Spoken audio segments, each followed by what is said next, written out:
مولاي صل وسلم دائما أبدا على حبيبك خير الخلق. Bismillahirrahmanirrahim. Alhamdulillahi rabbil alamin. Segala puji bagi Allah Rabb semesta alam. Wa bihi nasta'inu ala umurid dunya waddin. Kepadanya lah kita memohon pertolongan untuk urusan dunia dan urusan agama. Wassalatu wassalamu ala asyrafil anbiya'i wal mursalin Sayyidina Muhammadin wa ala alihi wa ashabihi ajma'in, amma ba'd.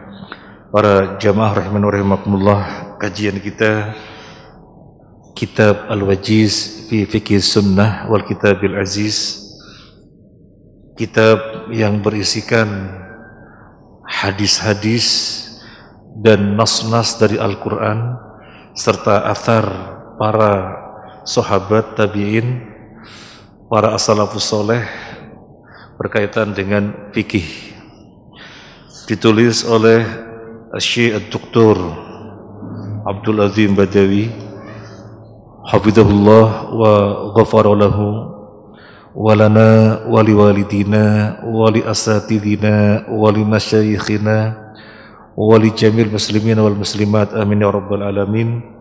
Terakhir kita sedang membahas adabul khala, adab ketika di kamar kecil. Terakhir yang kita bacakan adalah wajib menghindarkan diri dari terkena kencing. Hadisnya sudah kita bacakan bahwa Nabi SAW melewati dua makam. Kata Nabi SAW, huma yu'adzabani, innahuma la yu'adzabani wa ma yu'adzabani fi kabir. Kedua makam ini lagi disiksa penghuninya, dan keduanya disiksa bukan karena perkara besar. Amma ahaduhuma fakana la yastanzihu min baulihi. Yang pertama, tidak berhati-hati dari kencingnya. Wa ammal akharu fakana yamshi bainan nasi bin namimah. Adapun yang satunya lagi, dia bergaul di tengah-tengah manusia dengan tidak bisa menjaga lisan. Namimah, adu domba dan semacamnya.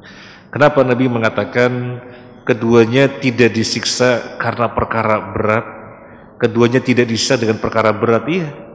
Sekedar menghindarkan diri dari kencing, tidak butuh suatu perjuangan apapun, tinggal hati-hati saja. Kemudian yang satunya disiksa karena namimah, adu domba, ya ini juga bukan perkara berat, tinggal lisan ditutup begitu saja sehingga tidak sampai ngadu domba membicarakan orang lain. Nah, terkait dengan tema kita adalah yang tidak menjaga diri dari kencing, sehingga percikan kencing mengenai kakinya, bajunya, kainnya, kemudian dibawa sholat.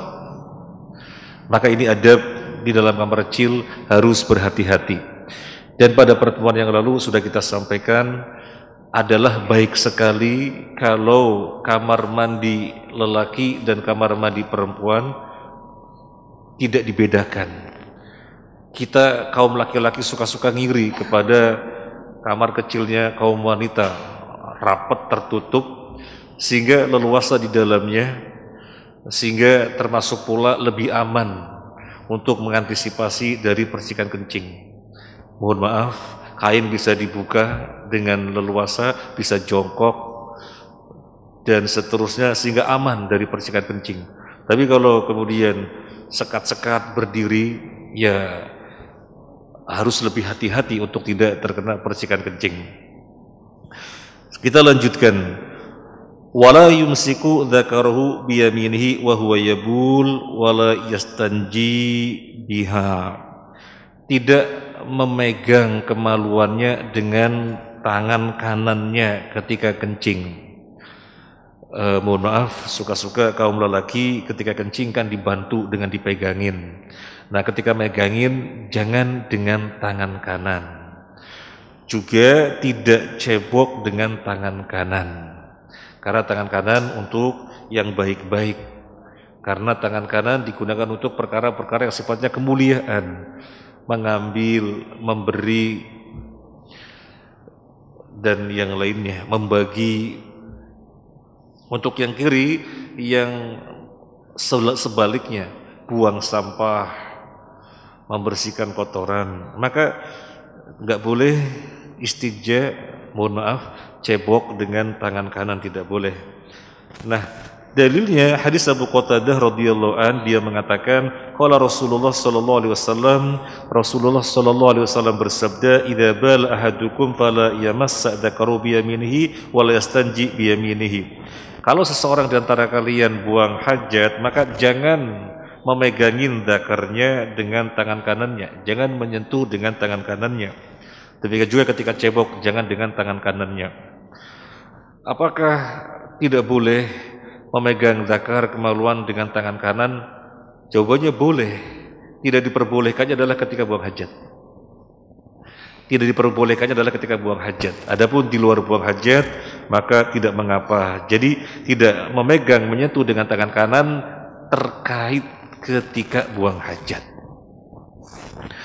Yang berikutnya, wa yajuzul istinja bil ma au bil ahjar wa ma fi ma'nahu wal ma'u afdal. Boleh beristinja pilihan dengan air atau dengan batu, dan jika dengan air itu lebih utama daripada dengan batu. Dan yang dimaksud dengan batu bukan hanya batu dalam pengertian batu atau ya batu, yaitu yang kita kenal batu. Bukan hanya itu saja, tetapi yang semaknanya, yang memiliki fungsi yang sama. Misalnya tisu dikuel-kuel sehingga bisa berfungsi sebagaimana batu, boleh. Atau barangkali tidak ada tisu, misalnya koran dan semacamnya, sehingga dikuel bisa berfungsi sebagaimana batu, boleh. Tetapi kalau dibandingkan mana yang lebih utama, dengan air atau dengan batu, maka dengan air lebih utama daripada dengan batu. Tetapi kalau menginginkan yang lebih utama lagi, menggabungkan keduanya, yaitu dengan batu terlebih dahulu, baru dengan air, sebagaimana penduduk Kuba hingga Allah puji-puji, dan Nabi sempat bertanya kepada penduduk Kuba, apa yang menjadikan Allah memuji-muji kalian? La takum fihi abadan la masjidun usisa ala taqwa min awwali yaumin ahaqqu an taquma fihi rijalu yuhibbun ayyatatahharu wallahu yuhibbul mutahhirin. Nabi dan para sahabat dilarang sholat di Masjid Dirar, masjid yang tidak dibangun karena Allah. Sholatlah di Masjid Kuba, karena Masjid Dirar ini masjid dibikin untuk menyaingi Masjid Kuba. Jangan sholat di situ, sholat di Masjid Kuba. Di dalam Masjid Kuba terdapat orang-orang yang menyukai bersuci. Di antara tafsirnya adalah mereka dipuji-puji oleh Allah karena ketika bersuci dengan yang paling sempurna, menggabungkan batu dan air. Jadi batu terlebih dahulu, kemudian dengan air. Kalau batu terlebih dahulu digunakan, berarti najis sudah terbatasi, tidak kemana-mana. Kemudian disempurnakan dengan air. Meskipun dengan batu saja sudah suci secara hukum, kemudian ditambah air, maka menyempurnakan. Barangkali ada sebagian kita yang tidak terbiasa ketika cebok dengan batu harus dengan air. Jadi yang namanya cebok baru nyaman dengan air. Kemudian suatu ketika masuk kamar kecil, nggak ada di sana, nggak ada air. Jadi kamar kecil kering gitu ya, toilet kering, nggak ada airnya, adanya tisu. Mungkin tidak nyaman, iya, bisa jadi tidak nyaman karena biasanya pakai air. Tetapi secara hukum sudah suci. Ambil tisu, dikuel sehingga bisa berfungsi seperti batu, gunakan untuk bersuci, untuk cebok. Baik untuk buang air kecil ataupun buang air besar, sudah suci. Tapi rasanya gimana ya, gak enak, kayak masih kotor, itu masalah rasa. Tetapi yang jelas itu sudah suci secara hukum dengan 3 batu.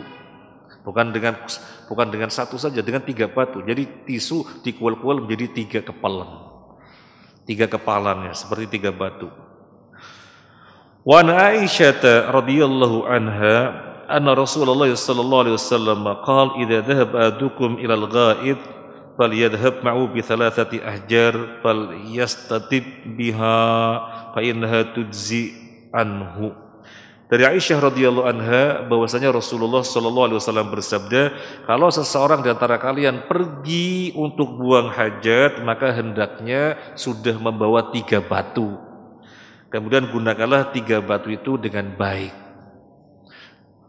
Gunakan batu yang pertama, sebelah sini, sebelah sini, sebelah sini, buang. Ganti batu yang kedua, sisi ini, sisi ini, sisi ini, buang.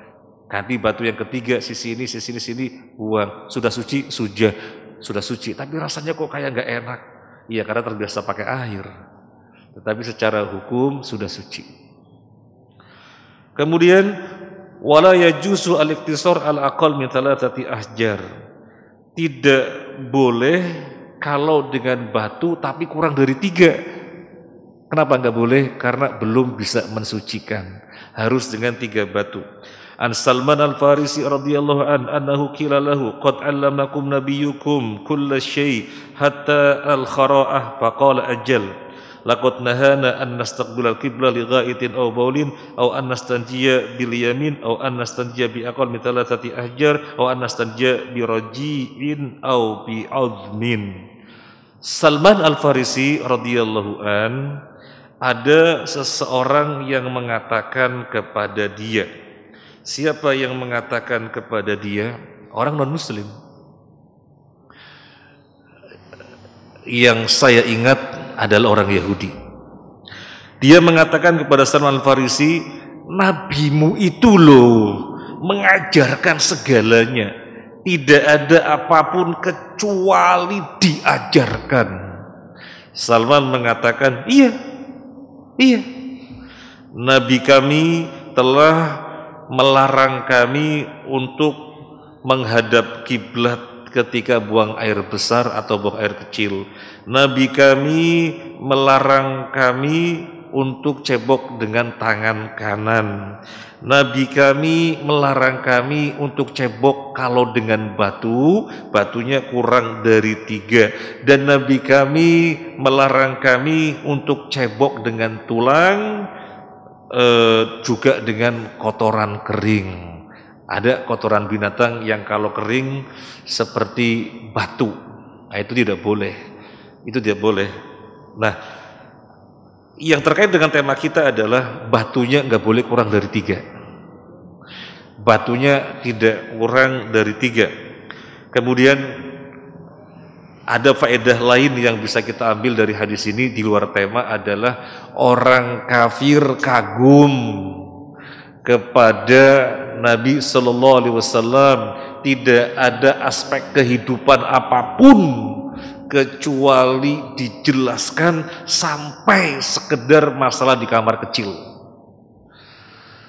Kalau perkara kamar kecil, Nabi jelaskan, Nabi atur mana yang maslahat, mana yang mudarat, apalagi masalah yang besar. Kira-kira masalah mengatur negara, Nabi menjelaskan apa tidak?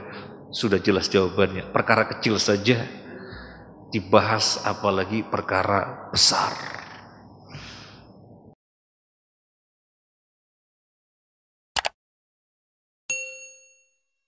Sekarang bab yang berikutnya, babul aniyah, bab bejana. Bab bejana. Wa yajuzu isti'malul awani kulliha illa aniyatadz dzahab wal fiddah fa innahu yahrumul aklu wasyurbu fihi ma khassah duna sairil isti'mal. Boleh menggunakan wadah-wadah atau bejana keseluruhannya selain terbuat dari emas dan perak. Karena bejana yang terbuat dari emas dan perak haram. untuk makan dan untuk minum. Haram. Adapun emas dan perak untuk yang lainnya silahkan. Emas dan perak, wanita untuk dijadikan kalung, untuk dijadikan cincin, kemudian anting, silahkan. Untuk berhias, dan juga peraknya silahkan. Tapi dijadikan bejana untuk wadah makanan, piring, nampan, atau semacamnya, dijadikan untuk gelas, gak boleh. Jadi nggak boleh makan dan minum dengan bejana terbuat dari emas dan perak, nggak boleh, hukumnya haram. Loh tapi kan uangnya berlebih sehingga piringnya emas semuanya, nggak boleh, meskipun uangnya berlebih. An Hudzaifah radhiyallahu anna Nabiy sallallahu alaihi wasallam qala la tashrabu fi aniyati dhahab wal fiddah wa la talbasu al harir wad dibaj fa innaha lahum fid dunya wa lakum fil akhirah. Dari Hudzaifah radhiyallahu an bahwasanya Nabi sallallahu alaihi wasallam bersabda, janganlah kalian minum dengan bejana emas dan perak. Jangan pula kalian kaum laki-laki mengenakan sutra. Karena semuanya itu untuk mereka orang-orang kafir di dunia. Adapun untuk kalian di akhirat nanti. Artinya apa?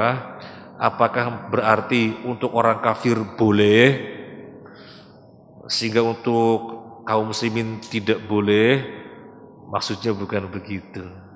Karena syariat Islam, karena syariat peraturan-peraturan dari Allah itu berlaku untuk seluruh manusia. Berlaku untuk seluruh manusia. Kalau haram ya berarti haram untuk seluruh manusia. Berarti orang kafir kalau tidak minum khamr, kalau tidak makan babi, apakah mereka berpahala? Enggak berpahala. Loh kenapa enggak berpahala? Kan melakukan syariat Allah. Belum taken, belum terdaftar. Jadi perlu terdaftar dulu biar bernilai. Masuk Islam baru berpahala. Nah, dalilnya mana? Dalilnya adalah Umar bin Khattab radhiyallahu an menyampaikan kepada Nabi sallallahu alaihi wasallam, ya Rasulullah, dulu ketika jahiliyah belum masuk Islam, saya bernadar untuk iktikaf di Masjidil Haram atau Masjid Nabawi, saya lupa antara keduanya. Bernadar untuk iktikaf di Masjidil Haram. Kemudian Nabi mengatakan, tunaikan nadarmu. Padahal nadar ini kapan? Ketika belum masuk Islam. Tunaikan nadarmu. Tunaikan nadarmu. Kemudian kita lihat Al-Quran. Walillahi 'alan nasi hijjul baiti man istata'a ilaihi sabila. Walillahi 'alan nasi, dan wajib bagi manusia yang mampu untuk berhaji ke Baitullah. Kok sebutannya walillahi 'alan nasi, tidak walillahi 'alal muslimin atau walillahi 'alal mu'minin, kok 'alan nasi? Ini menunjukkan syariat Allah itu berlaku untuk seluruh manusia. Syariat Allah berlaku untuk seluruh manusia. Berarti kalau mereka haji berpahala? Enggak. Loh katanya mereka mendapatkan syariat juga, iya, tapi enggak berpahala. Belum terdaftar. Harus terdaftar dulu. Nah, kemudian dalam aplikasi yang lain contohnya begini. Misalnya ada seorang muslim, dia nakal sehingga jualannya khamr. Muslim jualannya khamr, kemudian dia tobat, sementara stok khamr masih banyak. Apa boleh kemudian dikatakan kepada dia, ini aja jual ke orang kafir saja, kan bagi mereka nggak apa-apa? Nggak boleh. Kenapa? Karena syariat Allah berlaku untuk seluruh manusia. Nah itu dampak hukumnya, dampak aplikasi hukumnya di situ. Baik. Jadi apa maksud hadis Nabi Shallallahu Alaihi Wasallam? Janganlah kalian minum dengan bejana emas dan perak. Juga jangan mengenakan sutra. Itu semua untuk orang kafir di dunia dan untuk kalian di akhirat. Artinya orang kafir itu tidak perhatian kepada hukum-hukum Islam. Bukan berarti boleh bagi mereka. Mereka tidak perhatian kepada syarat-syarat Allah. Sehingga terserah mereka mau bersenang-senang apa-apa dengan apapun, dan terserah mereka. Yang jelas di akhirat gak dapat apa-apa, karena di akhirat pasti neraka. Sementara muslim penuh aturan, ini jangan, ini jangan, ini jangan, demi mendapatkan nanti di surga. Artinya bersabar. Duitnya kelebihan, masa gelas gak boleh dari emas? Gak boleh. Duitnya kelebihan, masa gak boleh sendok dari emas? Gak boleh. Gak boleh. Yang berikutnya, wa an Ummi Salamah radhiyallahu anha anna Rasulullah sallallahu alaihi wasallam qala alladhi yasrabu fi ina'il fiddah innama yujarjiru fi batni nar jahannam. Rawal Bukhari wa Muslim. Dari Ummu Salamah radhiyallahu an bahwasanya Rasulullah sallallahu alaihi wasallam bersabda, orang yang minum dari bejana perak sesungguhnya dia menyalakan api neraka di perutnya. Rawal Bukhari wa Muslim. Wali Muslim, innalladzi yaqulu aw yashrabu fi aniyatil fiddah wa dhahab, dan seterusnya. Dalam riwayat Imam Muslim, sesungguhnya orang yang makan atau minum dari bejana emas dan perak dan seterusnya, maka sesungguhnya menyalakan api neraka di dalam perutnya. Qala Muslim wa laysa fi hadi ahadin minhum dzikrul aql wa dhahab ila fi hadithi Ibni Mushir. Jadi yang mau disampaikan begini, kok di dalam hadis Ummu Salamah yang disebutkan hanya perak, emasnya kok enggak gitu. Siapa yang makan minum dari bejana perak, maka sesungguhnya dia menyalakan api neraka di perutnya. Berarti emas boleh dong, karena disebutkan hanya perak. Oh, jangan begitu memahaminya. Jangan memahami hadis satu sisi saja, lihat riwayat yang lainnya dan dipahami secara komprehensif. Bukan perak saja, dua-duanya dilarang, emas dan perak. Selesai untuk bab bejana. Sekarang yang berikutnya at-thaharatu lis-shalah, bersuci untuk salat. An Ibnu Umar radhiyallahu anhu qala sami'tu Nabiy sallallahu alaihi wasallam yaqul la tuqbalu salatun bighairi tuhurin. Dari Ibnu Umar radhiyallahu anhu, saya mendengar Nabi sallallahu alaihi wasallam bersabda, salat tidak diterima tanpa bersuci. Jadi bersuci itu syarat sahnya salat. Bersuci syarat sahnya salat, di mana Nabi bersabda salat tidak diterima tanpa bersuci. Wa taharatu nau'ani, taharatun bil ma' wa taharatun bis sa'id. Bersuci ada dua macam. Yang pertama bersuci dengan air yang disebut dengan wudu, yang kedua bersuci dengan tanah yang disebut dengan tayamum. Awalan at-taharatu bil ma' awal wudu awal ghuslu. Pembahasan yang pertama dulu. Bersuci dengan air, yaitu wudu kalau hadasnya kecil, atau mandi kalau hadasnya besar. Ini bersuci yang pertama. Sekarang al-wudu'u, wudu, sifatuhu, sifatnya. Para jamaah rahimakumullah, barangkali ada sebagian kaum muslimin yang belum pernah melihat referensinya. Selama ini berwudu, bahkan sejak kecil berwudu, bahkan sejak TK sudah berwudu. Tetapi apakah ia sudah pernah mencocokkan yang dipraktekannya ini dengan dokumentasinya? Dokumentasinya diantaranya yang paling utama atau yang utama adalah hadis Utsman bin Affan. Kemudian nanti ada hadis Abdullah bin Zaid, nanti ada hadis Abdullah bin Amr bin Al-As. Yang utama Utsman bin Affan, dua hadis yang lainnya melengkapinya.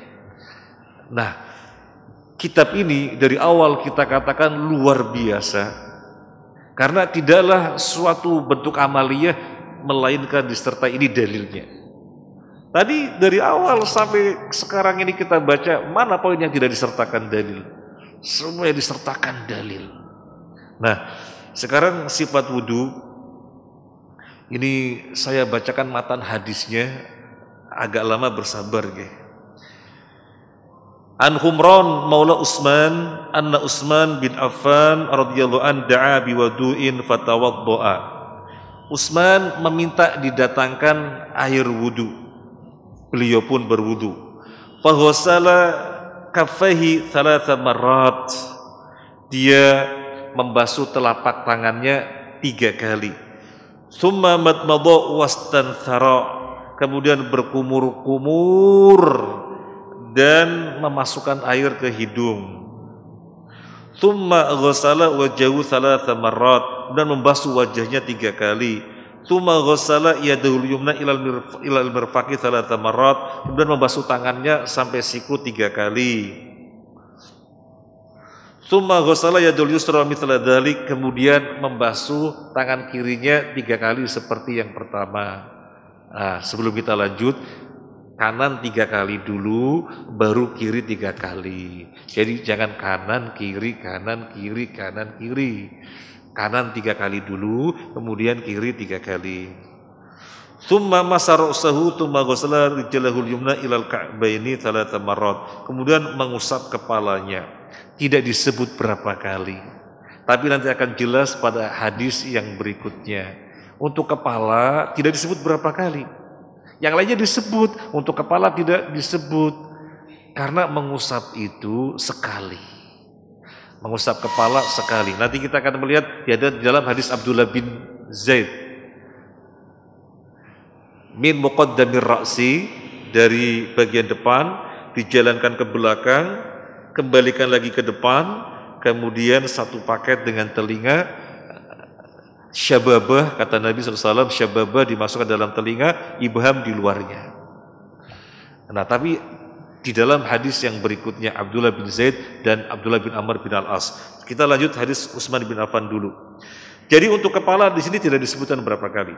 Tsumma ghassala rijlal yumna ilal ka'baini 3 marrat, kemudian membasuh kakinya yang kanan sampai mata kaki 3 kali.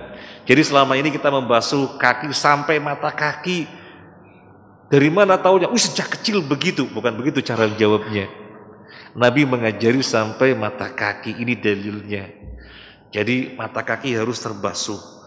Tsumma ghassala al-yusra mithla dzalik. Setelah itu membasuh kaki yang kiri juga seperti itu. Kaki yang kanan mulai dari ujung jari jemari sampai mata kaki 1, 2, 3 kali. Pindah ke kiri sama 3 kali. Jadi bukan kanan kiri kanan kiri kanan kiri, bukan. Kanan dulu 3 kali, kemudian pindah ke kiri 3 kali juga. Tsumma qala ra'aitu Rasulullah sallallahu alaihi wasallam tawaddu'a wa wudu'i hada. Setelah mempraktekkan wudu ini, Utsman bin Affan mengatakan, saya melihat Rasulullah berwudu seperti wuduku ini. Saya melihat Rasulullah SAW berwudu seperti wuduku ini. Tsumma qala Rasulullah, dan ketika itu Nabi bersabda. Jadi Utsman bin Affan kan sekarang lagi ngajari manusia berwudu. Kemudian setelah selesai, Utsman bin Affan mengatakan, saya melihat Rasulullah berwudu seperti wuduku ini. Dan ketika itu beliau bersabda, man tawaddu'a nahwa wudu'i hadza tsumma qama faraka rak'ataini la yuhadditsu fihi ma nafsuhu ghufira lahu ma taqaddama min dhanbi. Barang siapa yang berwudu seperti wuduku ini, kemudian sholat 2 rakaat dan tidak berbicara, maksudnya berbicara urusan dunia. Ada penjelasan yang lain, tidak berbicara yang menyakiti orang, maka diampuni dosa-dosanya. Naam. Jadi Utsman bin Affan melihat Nabi gimana berwudu, sekarang gantian Utsman bin Affan ngajari manusia berwudu. Baik, sekarang kita lanjutkan. Syurutus sihhati, syarat-syarat sahnya wudu. Al-awwal an-niyatu. Yang pertama niat. Liqauli sallallahu alaihi wasallam, innamal a'malu binniyat, sesungguhnya amalan itu dengan niat. Wala yusyra'u talaffuz biha li adami thubuti an Nabi sallallahu alaihi wasallam, tidak dijumpai di dalam dalil melafadzkan niat, tidak dijumpai.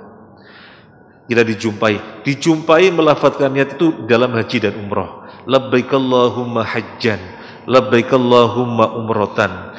Pada selainnya tidak dijumpai melafadzkan. Jadi pengertian niat adalah al-qasdu. Ketika kita menyengaja namanya sudah niat. Mohon maaf, tadi kita sholat maghrib, kita berdiri, imamnya Allahu Akbar, kita juga Allahu Akbar, kita sadar maghrib namanya niat. Jadi kita menyadari maghrib namanya sudah niat. Karena niat itu menyengaja. Syekh Utsaimin rahimahullah ta'ala menjelaskan, kalau ada orang tidur, kemudian ketika tidur dia baca Al-Quran, disebut amalan apa tidak? Tidak disebut amalan. Berarti tidak berpahala. Iya, tidak berpahala karena tidak disebut amalan. Kenapa? Dia tidak menyengaja. Tidak menyengaja karena nggak ada niat. Nggak ada niat aja tidak menyengaja. Sebaliknya ada orang tidur, kemudian dia ngomong kotor, ngomongin orang, ngomong jorok, ngomong kotor. Disebut amalan? Tidak disebut amalan.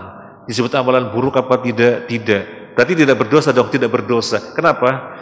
Karena tidak disebut amalan buruk. Kenapa? Tidak ada niat, tidak ada menyengaja. Jadi aniyatu al-qasdu. Aniyatu al-qasdu. Kita hadir, kita isya dulu ya. Nanti kita lanjut sedikit. Wassallallahu ala Muhammadin wa ala alihi washabihi ajma'in walhamdulillahi rabbil alamin.